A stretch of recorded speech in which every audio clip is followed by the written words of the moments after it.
Dahil voluntaryo po akong nag-attend ng LSS seminar. Alam niyo ba ang LSS seminar? Life in the Spirit Seminar. Community yan.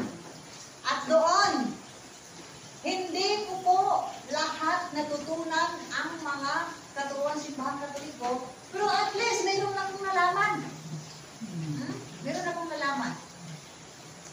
At ang nalaman ko doon, umpisal.